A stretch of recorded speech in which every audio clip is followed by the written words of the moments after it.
Hi, hello, and welcome everyone to another edition of the Sports Business Classroom web show. My name's Beau Estes. I'm the broadcast instructor at the Sports Business Classroom. I'm also on NBA TV and NBA.com.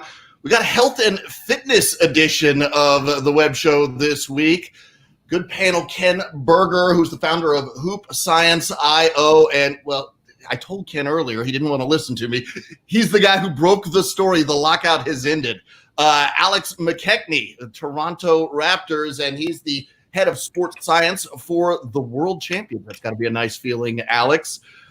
And Dr. Sami, Daye, who works with the NBA Summer League medical team. Guys, we'll hop on with you in just a second. First, a couple of quick announcements. First of all, before we get going, we want to thank all of our frontline workers, all of the first responders, all of the people who are working to make us as safe as we can. And, you know, just as soon as you think you get out of the coronavirus thing, we're back in it. I don't even know if it's a second wave at this point. It just feels like one long first wave. But, boy, those people are putting their lives on the line, and they're doing everything they can to make us safe. So we want to let them know that we really appreciate them. Also, we want to take a moment to recognize the Black Lives Matter movement. It is important to us. It is important to each and every one of us, frankly. Black Lives Matter. It's a tough time right now because there's so much going on, and we're here to talk about NBA stuff. Before we get you going with the NBA stuff, we want to remind you that the Sports Business Classroom, you can still register. Go to sportsbusinessclassroom.com. It's a virtual conference. The tentative date's August 5th through August 10th. You want to be a part of this year, so we're looking forward to it. And let's jump in with our guests now. And Alex, we want to start with you. I guess we're a little more than a month away. Can you take us inside what's going on with you right now? You know these athletes as well as anyone. There must be a ramp-up process. This is going to be different than what we've seen before. What are you preparing for, and what are you working on? Well, let me just say this. I think we're stepping into history here, one thing for sure at this point. We've never seen anything like it. No one has, and we're going to figure out best practices moving forward, obviously. So what I'll do is I'll take you back into March 10th, March 11th, when things sort of the NBA closed down. And first reaction to something like this is, okay, maybe we're out for a couple of weeks. We're not sure how long this is going to be, possibly up to a month at that point. Again, it was definitely up in the air. There was no question. There was a lot of question marks against it at this point. But the first thing, after we did all of our our various testing, and everybody was put into isolations at that point on self quarantines, I met with my staff, and let me just tell you right out the gate that first of all, I have a very diverse staff and a terrific group of young men and women that work for me, and a multidisciplinary group, which I think is crucial in a situation like this. It's, I talk about this all the time, is that basic principles never change, but you better utilize the people you have around you, the skill sets of the various people that we have. And so that's what we did. We tapped into our own group right away and said, what's the best case scenario? So the lockdown happened at that point. Now, what is this different? What's different from isolation? And the first question we looked at is, what is the difference between this and a lockout? obviously the lockout's an extremely different situation. The lockout, the players had access to gyms, they had access to their personal coaches, their personal workout groups, all the different people they had, weight rooms, etc., etc. Where in this particular case, players had nothing. They were back in the house on lockdown until such times as they get some kind of release. And that was, again, dependent on A, the NBA, and B, but more importantly, public health in the neighborhoods, in the areas, in the States, and in Canada, in the province of Ontario, and the city of Toronto, and how that was controlled. So these are the first things we had to look at. And like a lot of people, I would say we had our results by the Thursday. And as I mentioned, the staff I have is outstanding. Our strength, Johnny Lee is our strength coach. Amanda is our physical therapist. We've got Scott McCullough, the trainer. Gilles is another trainer. We have a nutritionist, Jen Sago. We have Dr. Brian Shaw, who is incredible sports psychologist. So we tapped into all of our resources, our massage therapists. I brought in my D-League people, trainers from the D-League and strength coaches. So I utilize absolutely every single person we have that within our staff and our particular medical and performance group. So right out the gate, we get every player basically some kind of a cardio conditioning unit to their house, to their condo, directly shipped in. In some cases that was, bicycles and stair climbers. And in some cases we actually sent like treadmills, the curved treadmill to some people.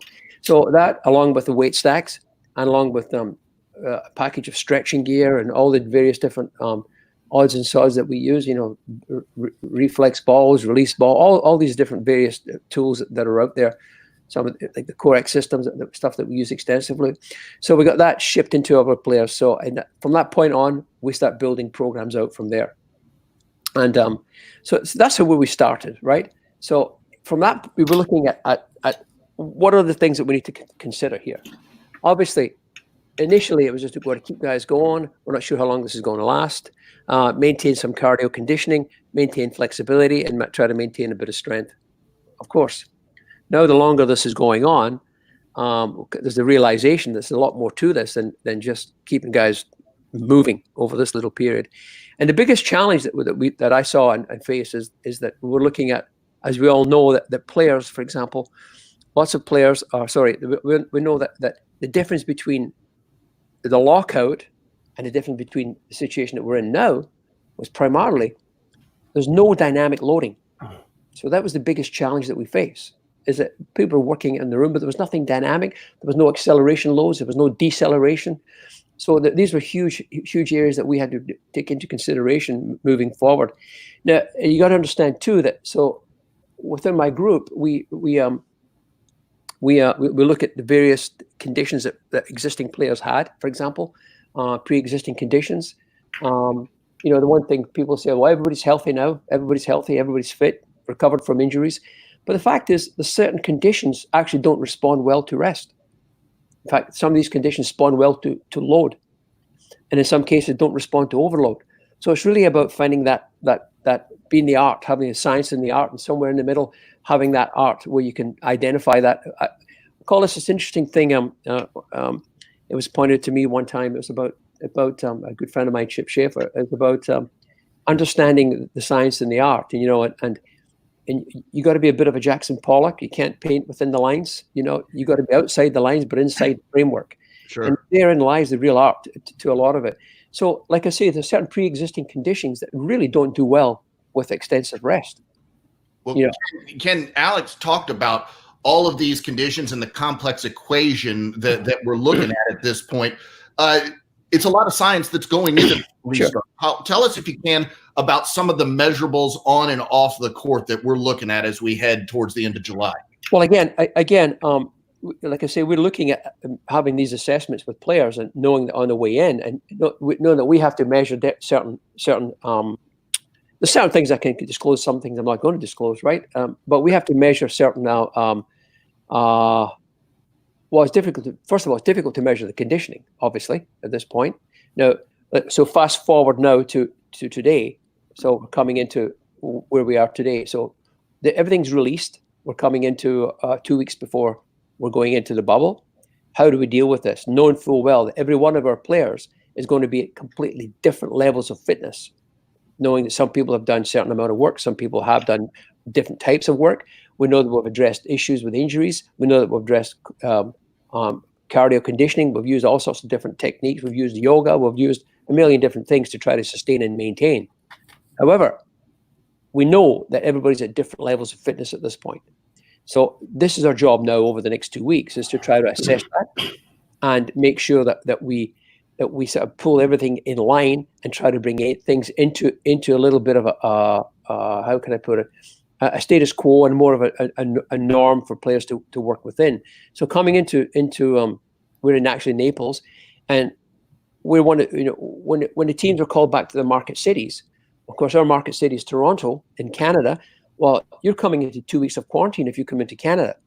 So we couldn't afford to lose 2 weeks of work with players at that point. So we had to evaluate the best case scenario here. So we actually have come to Florida, by permission from the NBA and from the NBA PA, and we've developed our own training camp here in Naples, and we're working out here and developing our own programs and making our assessments as we go along on a day-to-day basis. We now start assessing players individually again, and face the possible challenges of how we step into this bubble and maintaining a level of consistency and fitness. So the measurements there are quite varied. Obviously, we use different. There's for a lot of years I used Catapult. I used for measuring load. We got away from some of that. So we use a lot of we do a lot of our own measurements in terms of force plate measurements. We do a lot of 4-peat testing, measuring amateurized times on the floor, see how people are reacting, right to left, left to right, to make sure they're coming off one side off the other. Players are coming off of injury. We consistently try to maintain and assess that. Well, Ken, tell us some about the measurables that you're looking at and the science that's going into this restart from your perspective, Ken. Well, I think we've heard about the Oura Ring, which its original intention was to be able to measure variations in sleep, body temperature, to detect whether or not a player may be not ready to play. Maybe he needs a day off. Maybe he needs to, have his minutes reduced. Well, now there's some evidence or some preliminary evidence that this device, which many of the players will be wearing, could actually detect whether the player is about to get sick. And I think that's where, and Alex would know very well, you can have data. You have to make sure the data is accurate, and then you have to know what to do with the data. So I think, to me, there's always a silver lining in all of these things. It is going to be very unusual, and it's a huge challenge for training staffs all over the league.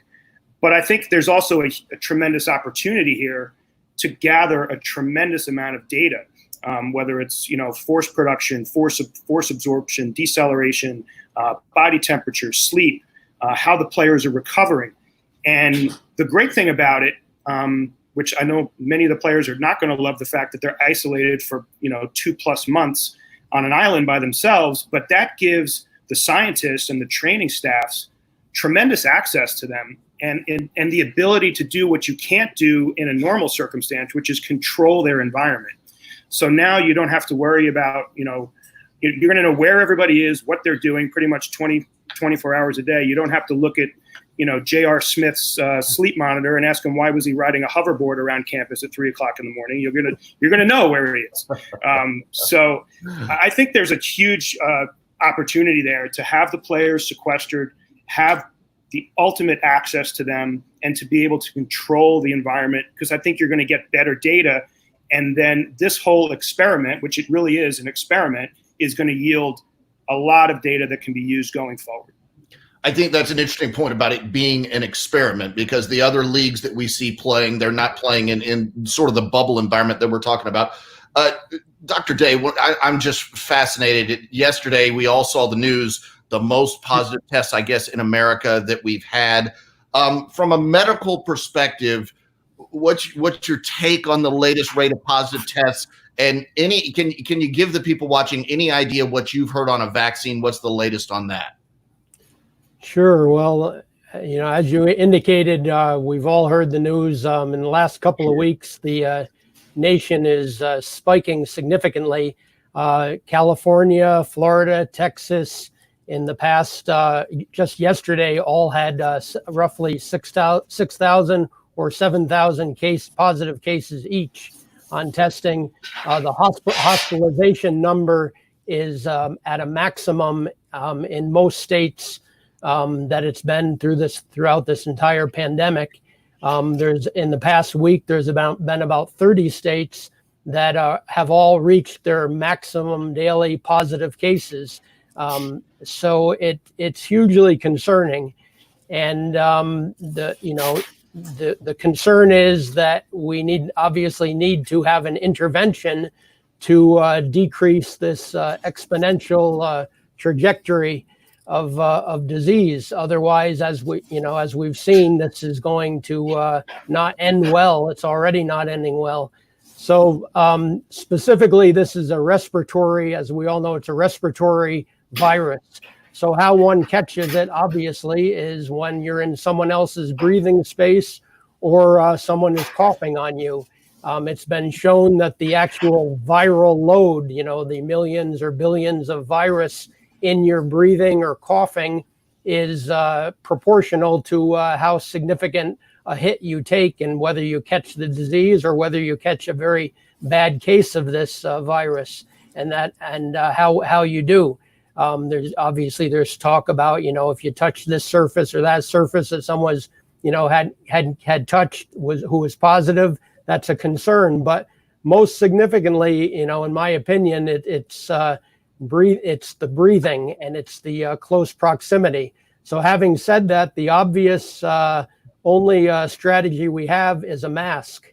And it's unfortunate that if you look at this historically, from a few months ago when this began, we did not have enough masks. We did not have enough PPE in our country. And so, there was some push towards you don't need a mask. You might get hurt if you put a mask on incorrectly, et cetera. It was saving masks and PPE for the medical professionals on the front line in the hospitals. So unfortunately, a lot of people got sick that way, and we also developed a lot of bad habits from the get-go. At this time, we probably have adequate PPE and masks specifically as PPE, and it really needs to be utilized, and that needs to be highlighted. And I know a lot of people talk about it, and you'll have public officials giving various recommendations, but none of it is the mandate that we need. This is a disaster, in my opinion, and everybody's opinion, waiting to happen. We saw the tragedy and the deaths and the numbers in New York City and the tri-state area, Connecticut, New Jersey. We got through it. We had a national shutdown, and we did very well. And people have a sense, okay, I did my time. This is over. And we opened the economy. We had Memorial Day, and now a month later, the nation has never been worse relative to this disease. So as much as we'd like to think it's behind us, it's not behind us. And unless there's an intervention in strategy in what we're doing, this is only going to get worse and worse. And we're going to, there's some talk about, we have enough hospital beds, so therefore we're okay. The more we test, the more positives we get. And so that's not really an accurate measure. Well, the very hard numbers that are accurate, in my opinion, are number of deaths and number of hospitalized patients. And those numbers are at records in many states, 20, 30 states. So it's we're not ahead of this disease. The fact that we may have 10, 20% hospital capacity available still, we're only at 80%, 90% capacity, is not in any way reassuring. Basically this, as they say, as we used to say, an ounce of prevention is worth a pound of cure. Well, the medical professionals in the hospitals, putting their lives at stake and should not be the first line of defense in this disease. This needs to start in the communities, and it needs to start with the citizens and the public officials, not giving, again, not giving a weak recommendation, but mandating. You need to wear a mask when you go out, when you're in public, in a store or at your workplace. In my opinion, you need to wear a mask. When you're on the subway or on the bus, you need to wear a mask. When you're on a plane, you need to wear a mask. I mean, companies such as Costco, they mandate if you have to wear a mask to get into the facility, and you feel safer, and ultimately that's good for business, because the reality is, in my opinion, we're going towards shutdown mode again economically because of this national disaster that is unfolding in front of us.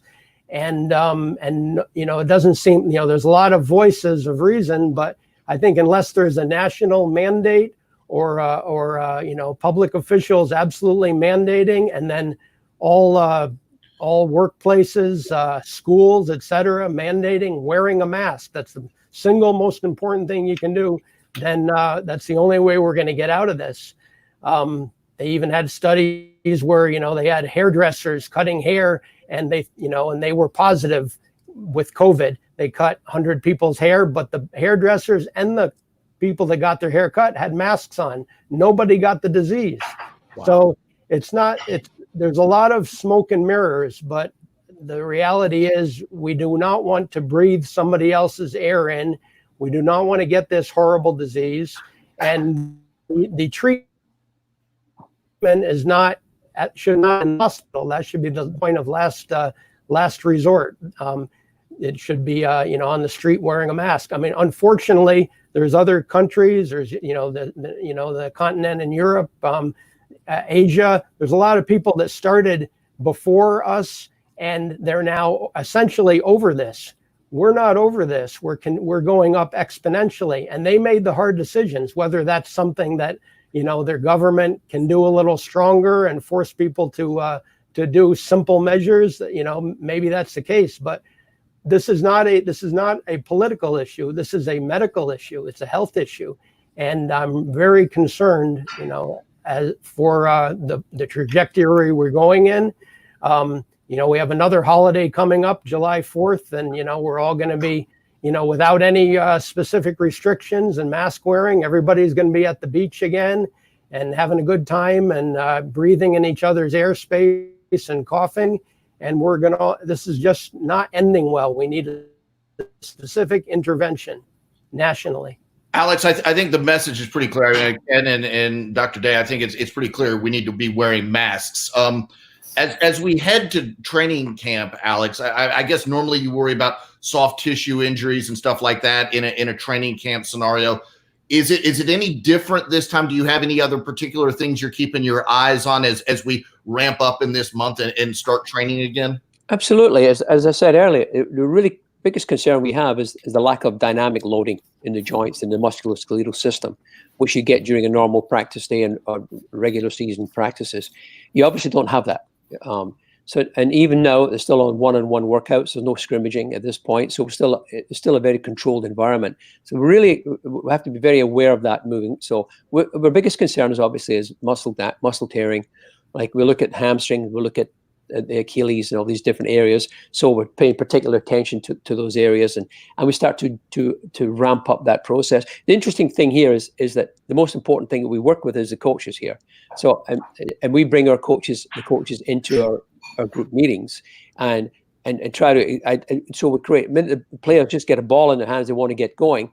So we try to build our 1 hour to 2 hour, 1.5 hour workout program that will incorporate and address all these different areas that we're looking for. But I think one other point I'd like to make is that every player has what I call their own fingerprint, and every player has a default posture. Every player falls into certain areas of deficiency, and basketball has a certain position of default posture. Players with previous injury have issues.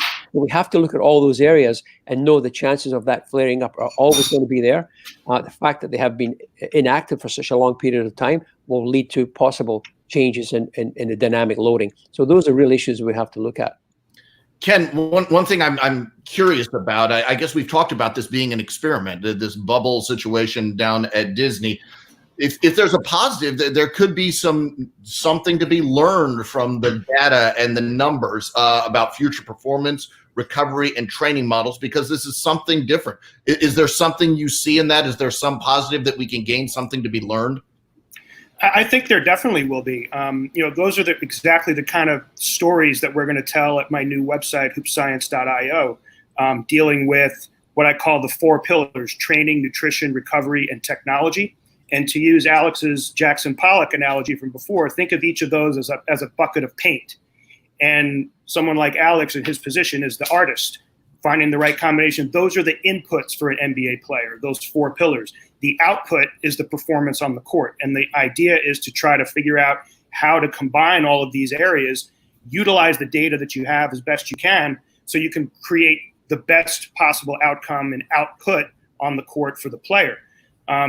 One of the things that I wonder and that I'm curious about, now that we've been through this and NBA players have been through this, most of them now, at least that play for smart teams, will have a pretty well-stocked little training center in their home, which they didn't have before. Now, there's certainly no substitute for hands-on work and in-person work with your training staff and your medical staff. But I wonder moving forward if maybe these training staffs will find that there are things that they could do and train the players year-round in more of a hybrid kind of model, where much of it is in person once we go back to a normal routine. But now they'll be able to have access technology and access the equipment and follow a training program, whether that's an injury prevention or injury recovery program. They won't have to always physically be at the facility in order to get the benefit of the training. So I think that could be a really interesting window into how this looks in the future. There are very, very smart people in this field in the NBA who are working on this every day. And believe me, they're going to find the best way to get the most benefit and the most competitive advantage out of whatever circumstances they're in. And I suppose that is one way to look at it, is this is going to be a learning experience as we go forward. You have to collect the data. You have to come out with something positive from this going forward. Dr. Daye, as far as infectious control, the NBA has put together this bubble down in Florida. What is the biggest concern about this bubble among medical professionals? And do you think the precautions are sufficient, given that people are going to be sort of coming and going, the support staff are going to be coming and going a bit, but there's a lot of testing going on? What's your stance on what the quality of the bubble is going to be? Sure. I've looked briefly at the document and the protocol, and it seems very good. It's extremely, obviously, very well thought out. They have all the brightest minds and professionals developing the protocol. The testing is excellent. They're doing a significant weeding out of anybody who's positive before you make it into Orlando and into to Disney complex. That's significant. I think you're trying not to go in there with anyone obviously positive. So they're doing frequent testing. That's huge.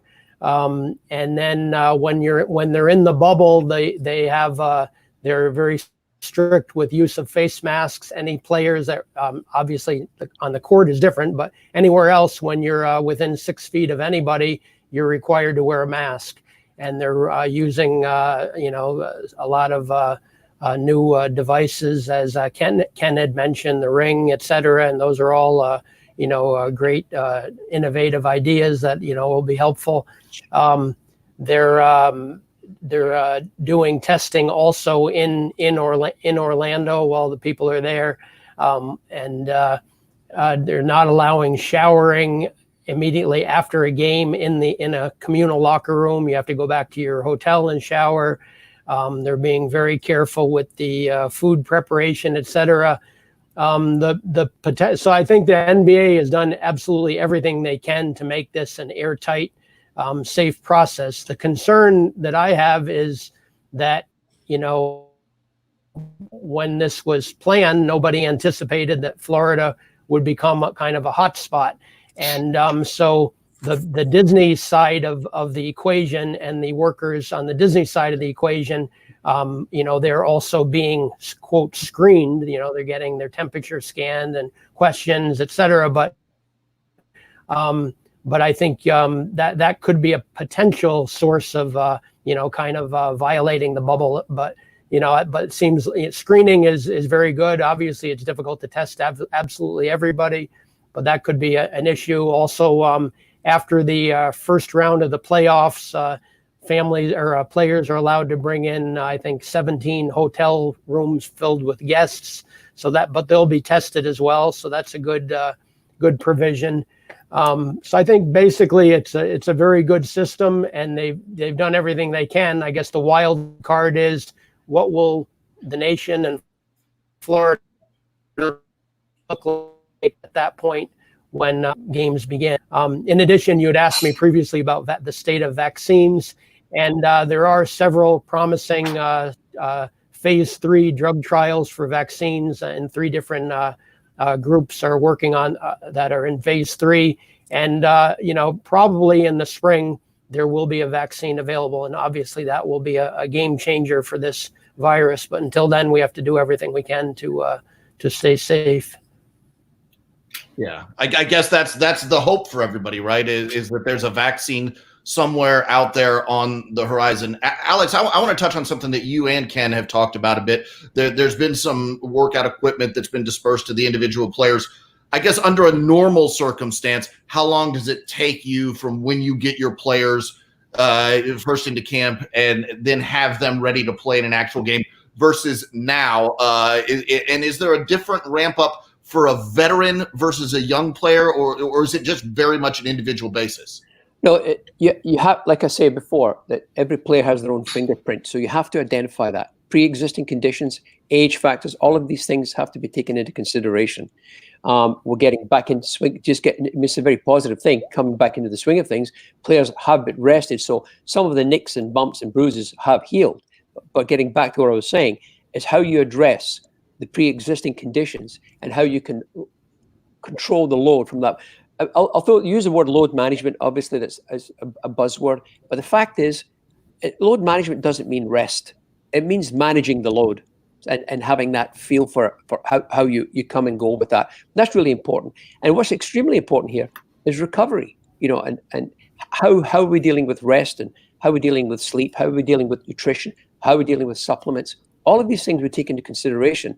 And, we do lots of other testing, blood work, and all sorts of different things that are used to identify possible flaws in players' diets, so many different things, and our nutritionists come in and then supplement accordingly. So we try to take a very holistic approach to each player individually, to answer your question. So it's different. There's a 4 to 6 week period that you're always going to find, and we've got enough time at this point. The key thing here is, it's all of a sudden, it's not a marathon and it's not a sprint anymore, but it's kind of somewhere in between. Do you feel like you're going quicker now with this July 31st game, I guess? Do you feel like you're pushing it a little bit, or does it feel like— Not at all.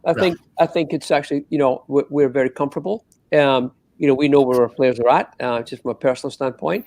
We know that certain players have to be pushed more than others. We know that some are, have lost a little bit of an edge. We know some players like to be on the ball, on the court more than others. So there's so many different things that have to be considered. Again, getting back to a real good point earlier about independence here, and what we've learned from this really is a lot of these players are so codependent on so many different people. All of a sudden, start to identify themselves a little bit. Have started cooking, have started looking after their diet. Working out on their own, doing their own stuff, getting involved in so many different things. Taking music lessons, so many different things, mentally and stimulant, which is an incredibly good thing. And that's really important going into the situation we're going into, the mental health aspect of things. Sure. That you have to consider. And that's a very big part of this whole thing. I mean, it's mentally toughness. You don't have to have it, both mental and physical toughness going through this. Well, Ken, we've talked a lot about the science and everything involved. If you could just tell us about your goal with Hoop Science IO, tell us what it's going to be, tell us what everybody can expect, and how we can find you. Sure. So, we're going to talk about and write stories and have video content about these very topics that we're discussing: the players' training, nutrition, recovery, the technology they use and their training staffs use to monitor those things and get the best outcomes. There's a ton of really good storytelling opportunities behind the scenes in terms of what players are doing, how they're training, how they're being mindful of their nutrition. And this whole scenario here with the shutdown and now the bubble restart, really great opportunities to really get behind the scenes and tell these kind of stories. So you can find us at hoopscience.io. Again, the I is the inputs and the O is the outputs. And, that's where really smart people like Alex come in to make sure that they get the right combinations and individualize those for the players. And what he was just saying was a story idea unto itself. Now that the environment is controlled, the players were able to develop some independence during this time. Now everybody's together again, and you can control their sleep. You can control their nutrition more so than ever before. If a player needs some extra treatment, you can send the trainer to his room and he can get the extra treatment. So like the whole experience of training the players, taking care of their nutrition, their sleep, and all their lifestyle habits has taken a turn for the better, I think, coming out of this scenario. Ken, Alex has done a good job of illustrating sort of how it's going to be a little bit different. Some of the things are going to be the same. Do you think that there will be, given the unique nature of this, that it's basically there could be some different analytics, there could be a different style of play in this bubble as well? Yeah, no, I think to me, sports science and sports performance, that is the new analytics in the NBA. Originally, analytics was all numbers and data, which is great. But I think we pretty much maxed that area out. I don't know how many more data points we can have, but I think we're now entering this new frontier where the new analytics is, how are players training? What's their nutrition like? What's their sleep like? What's their body temperature? What's the variation of their heart rate when they wake up in the morning, which could be an indicator of them maybe being fatigued and not being prepared to play the next game, or maybe needing their minutes reduced. So all of those things go into this, and that's why it's such a fascinating area for me. I've been an NBA journalist for over 20 years. I'm also a strength and conditioning coach and a nutrition coach, and I've developed some skills of my own over the years, and really looking forward to delving into these topics where my two worlds have kind of collided here, and in a good way. And I think it's a really exciting time in the NBA. Yeah, what a time to launch a site like this. Beau, Dr. Daye, one thing. Go ahead, Alex. Yeah, just to jump on piggyback on Ken there. Here's what's really interesting is that we've got a limited number of people going into the bubble, right? So Sure. It's really important who you select as part of your group going in terms of your skill set and your diversity of skill set, which is absolutely crucial. So a lot of these teams may be going in without the access to so many of the other things that they've been using throughout the course of the regular season. And maybe not. I can't speak for other teams, but it's just another thought process, and it's really important who goes into the bubble. Well, Dr. Daye, you had to come up with a fan protocol. You were working on something for a potential NBA Summer League. Did any of your findings that you came up with there, do you think could make the environment safer down in the bubble? Is there anything that is applicable? Early in April, Albert Hall and I had discussed some protocol ideas relative to our hope, to get Vegas Summer League going in the summer, and now it might become the fall league, hopefully at some point. But in any event, we spoke specifically about, bringing, just having, for instance, in Vegas, in front of the arena, having maybe 20 medical tables, checking temperatures, having medical personnel asking the history of all the entrants into the arena or the possible entrants, basically doing a mini medical exam, a couple minute exam, taking a history of their COVID history or contacts, symptoms of fever, cough, sore throat, muscle ache, diarrhea is a GI symptom we're now seeing in COVID. And based on that evaluation of the medical personnel, then allowing the customer to to enter the arena if they basically pass the exam and don't appear to be ill. And then inside the arena, all the players would be tested a day or two before, and all the staff would be tested as well. And that would, should be good for the 1 or 2 week duration of the summer league. And then the other spin on it would be to have the arena staff, the vendors, the food vendors, the staff, the ushers, etc., all of them be tested, and that be verified to allow entrance to the arena. So that makes an airtight bubble. And then in addition, within the arena, every other seat seating. So having some social distancing, and then requesting fans bring a mask with you. And if they don't have a mask when they show up, we hand them one. But I think all of those things are, it's a variation. It's similar to what the NBA is doing now, maybe some slight variations. But those are ideas in terms of making a live event safe with fans. So hopefully we can get to that point again with live events.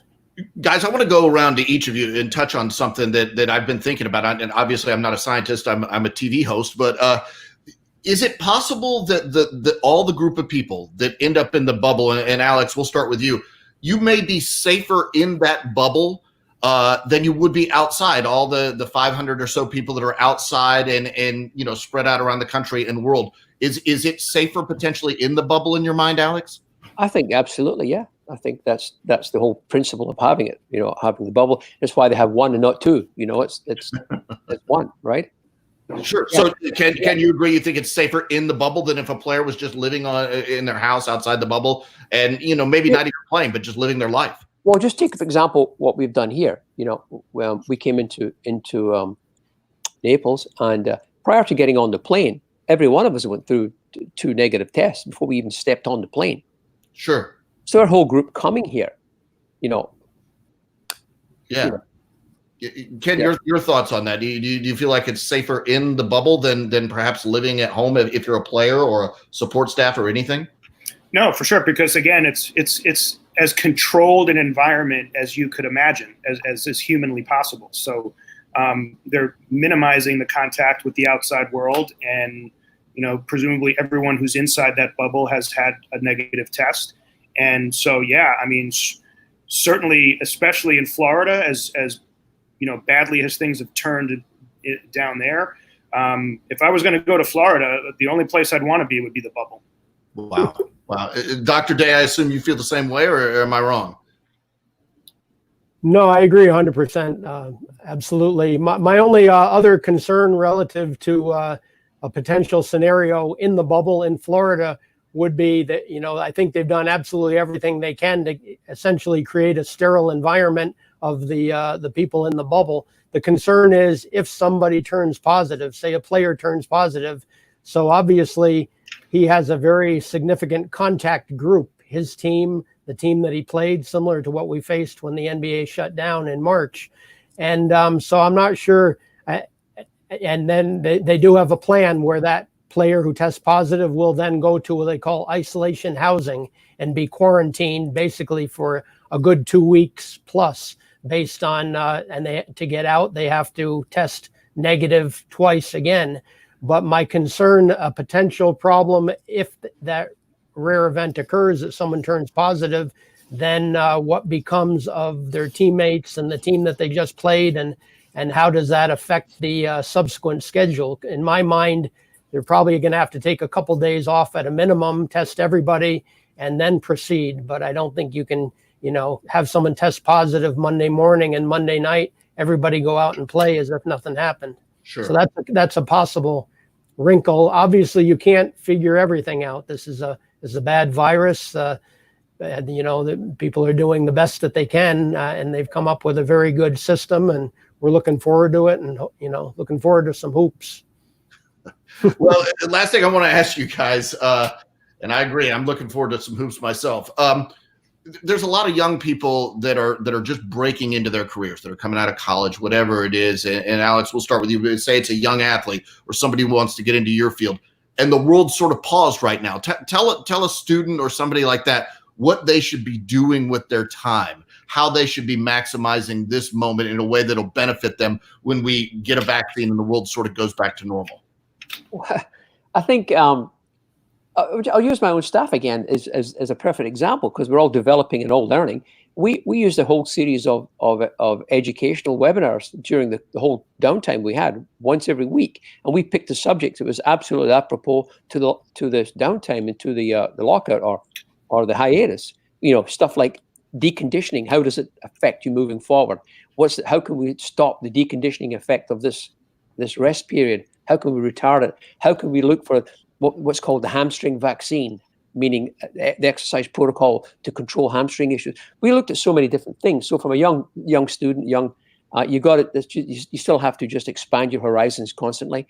And remember, maybe it may not be live events, but there's still going to be outfield play. There's still going to be very healthy clinical practices that are going to be addressing sports injuries all over the world. So I think, from our perspective, sports medicine and sports science is a very, very healthy, active career that can still be developed moving forward. So I would say, absolutely, if kids are interested, there's just so much to do and there's so much to learn, and it's developing so fast in so many different areas, and like from an analytics to, and again, we call it our central pillar for health and performance. We're totally related. We totally integrated with our coaching staff and our front office. So there's this complete marriage. And I think a young person coming forward, whether he's going to the front office or whether he's going to the sports medicine or coaching, there's so many different areas of it that they have to marry together.